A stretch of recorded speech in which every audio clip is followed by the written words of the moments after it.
అచంచలమైన విశ్వాసంతో ఏ విధంగా ముందుకు పోతారో ఆయన ఒక నిదర్శనం.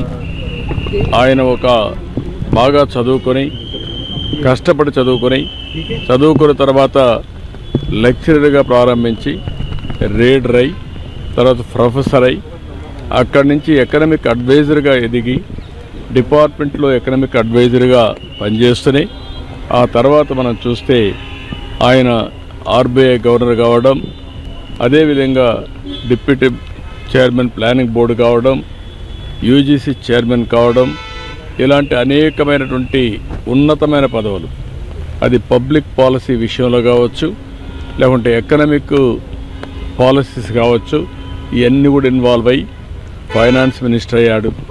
ఫైనాన్స్ మినిస్టర్ అయినప్పుడు ఈ దేశంలో మన కొత్త ఆర్థిక పరిస్థితి అందరూ చూశారు. ఆ రోజు మనకు కావాల్సినటువంటి ఇంపోర్ట్ చేసుకోవాలంటే ఫారిన్ ఎక్స్చేంజ్ లేని పరిస్థితిలో ఎకనామిక్ రిఫార్మ్స్ తీసుకొచ్చారు. ఒక దిశ నిర్దేశించారు.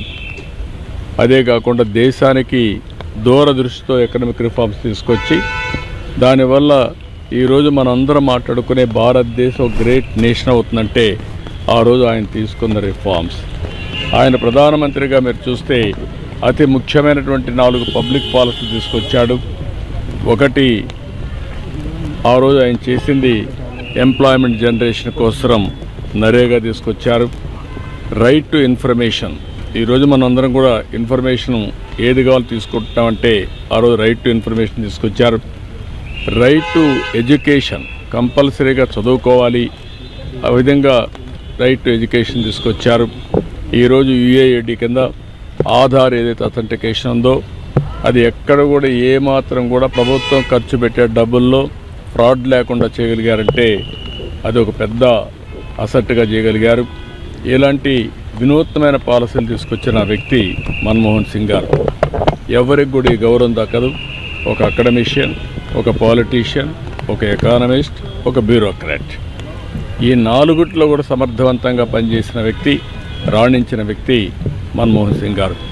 అలాంటి వ్యక్తి ఈరోజు మన దగ్గర లేకపోవడం చాలా బాధ, దేశ నష్టం.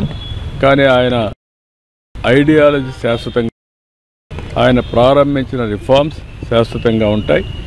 ఈ రిఫార్మ్స్ని ముందుకు తీసుకుపోవాల్సిన బాధ్యత ఈ దేశ ప్రజలందరిపైన ఉంటుంది. అది తీసుకుపోతామని తెలియజేసుకుంటూ అందరికీ నమస్కారం. Thank you sir.